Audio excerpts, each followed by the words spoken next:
I'm making this post in regards to a post I saw, a brilliant post I saw on YouTube by Ann Noir on expatriating. Should more blacks expatriate after the Trayvon Martin verdict of exonerating George Zimmerman of any wrongdoing and the death of Trayvon? But mine is not going to be isolated to just African Americans. I'm going to talk about the pros and cons and why so many Americans are expatriating right now. In fact, since 2009, it has gone up 5%. More Americans are giving up citizenship in increasing numbers. And for those who are considering it, like myself, you know that there's a process where you have to go through the IRS. You have to do an exit interview, and there are forms you have to fill out, like the 1040, the 1040NR, and then last the 8854, where the IRS expatriates you, and then you pay your exit tax. Any deferred accounts that you have, such as your pensions, your IRAs, and HSAs, will be distributed to you in one lump.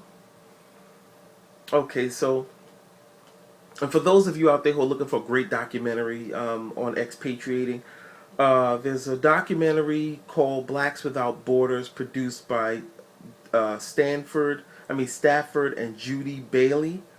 It was on Showtime, I believe, and you can actually just go online and buy it from Amazon. But I advise anyone watch that. It doesn't matter if you're black, white, Asian, Indian. It's a great documentary of just people who went abroad and had a breathtaking experience where they decided to stay. They found the American dream in South Africa. They followed some businessmen. Some of them were businessmen and women. Some of them were successful here. Others were not. And they heard about South Africa and had taken whatever money they had and just jumped in feet first. And turned out they were very successful at it. So I'm going to first get into some of the reasons of why some Americans expatriate. Some of the reasons I've read are, well, actually, if I get into the why, that would also be some of the benefits. So I'm going to backtrack and start with the cons first. I'll start with the negative because I always like to end on a high note. And before I get into that, just a little about me. I'm an instructor at the city colleges here in New York, or the CUNY colleges, the community colleges. I teach business, I teach sales, and I'm a free agent. I usually negotiate with the colleges on what my rates are. And if the class is successful, I get my rate. If not, then they'll negotiate a lower rate. But I have a bachelor's in business. I don't have a master's, so I'm not a professor. I'm an instructor. I've had the pleasure of working for companies like Google as an account executive, and also I worked at the New York Times. I temped at the New York Times as an assistant to the editors. So it was a screening process, and I've learned a lot, met a lot of great people, and I just think I'm great at selling myself. So now back to the subject. We're going to get into the cons of expatriating. You'll be labeled as disloyal, a traitor, or a tax-dodging asshole, or greedy. And that's the label I think the IRS puts out there, is that anyone who wants to expatriate is just looking to dodge taxes. Number two, if you've made over $2 million in the U.S., you would have to pay an exit tax that can sometimes be as high as $600,000. Number three, annually, the IRS posts a list of Americans who want to expatriate. So it's almost like they make a shit list that you go on when you want to expatriate. Number four, once you get your final tax return, that's it. There's no more waiting on a tax return when you're in economic hard times or hardships. There's no tax return after that when you're abroad. The fifth con is loneliness from loved ones. Let's say you're somewhere in Dubai and you're from California. There's no just jumping on the car and going to see relatives that you miss. Sometimes calling them can be even challenging because the time difference. So the loneliness, yes, especially during holiday times, I think to me would be one of the biggest cons of expatriating. You have to deal with language and cultural barriers and shocks. For instance, I know some Americans who were surprised when they have gone to some parts of the Philippines and found that Philippines and France, where they found that Americans had such a bad reputation abroad that it was a culture shock when they went and found, and these are white Americans who said that they were told you greedy American, or you Americans are arrogant, or go back to your country. Yes, sometimes Americans are met with hostility abroad. I think I saw something on 2020 where the Peace Corps, uh, women who were in the Peace Corps talked about the horror stories they had when they went abroad, particularly to South America and India, where they said American women are believed to be whores in these other countries, and the men approached them with sex offers of money for sex, actually sexually aggressive with them, touching them. Some of them even wound up rape.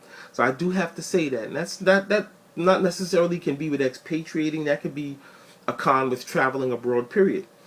But it does fall. It is one of the cons. A bad American carving your own reputation out in another country where people may have had bad ideas about Americans. Seven, I would say eating habits. Other countries sometimes don't eat the same foods that we eat, so you have to change your eating habits and adjust to that. I know some people who've gone to some countries and found that the water, just drinking the water, made them sick and wound up in the emergency room or hospital because they couldn't adjust to the water. Some countries, the beans, when Americans just eat something as simple as beans, that their bodies just don't can't adjust to, or take some time to adjust to. So the eating habits, also music too. You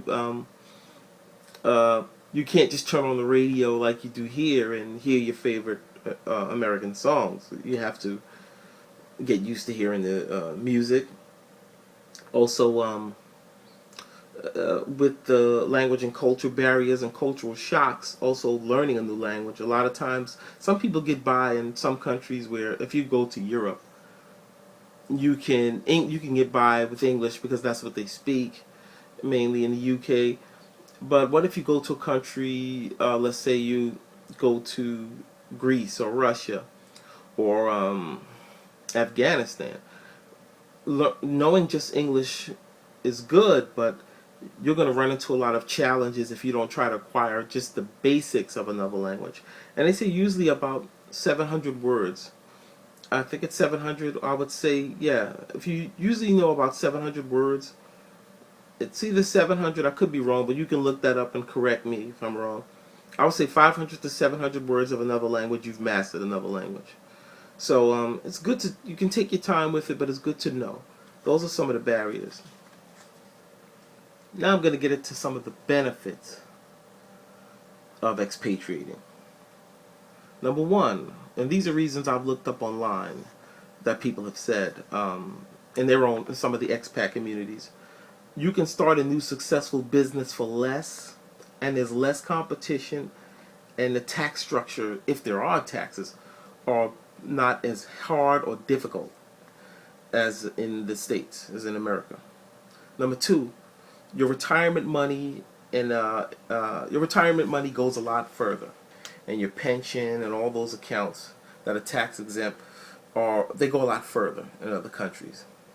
Number three, and I've heard a lot of men say this, a lot of American men seek cultures that still pro-family, that they feel feminism hasn't created a rift between the genders.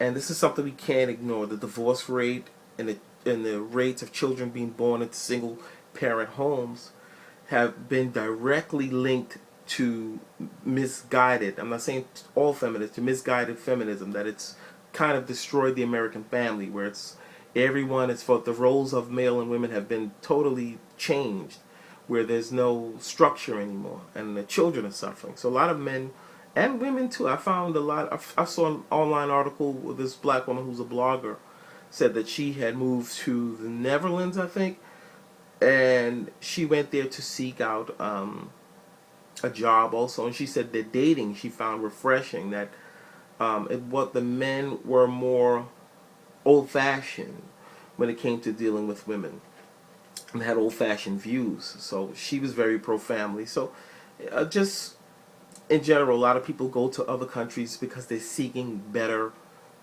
um, dating prospects. The fourth benefit is, once again, it's new relationships. That can be meeting friends, co-workers, meeting new friends, and the new experience of dealing with another culture and understanding and learning what they deal with every day. And it's like building a new you.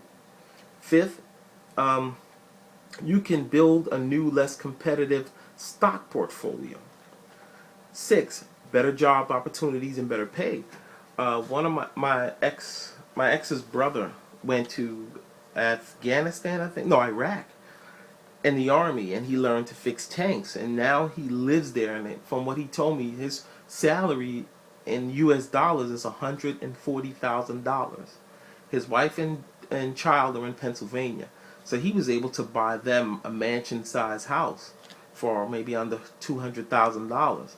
So his money goes a long way. He was able to travel the world on his vacations.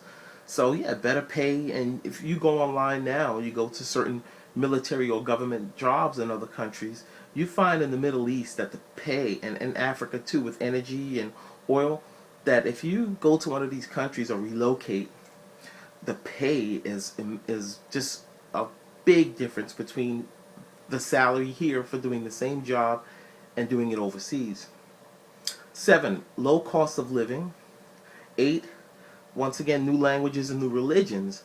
I have a friend who relocated to Costa Rica. Not relocated, expatriated to Costa Rica for about 10 years. She came back to America recently, but she loved it.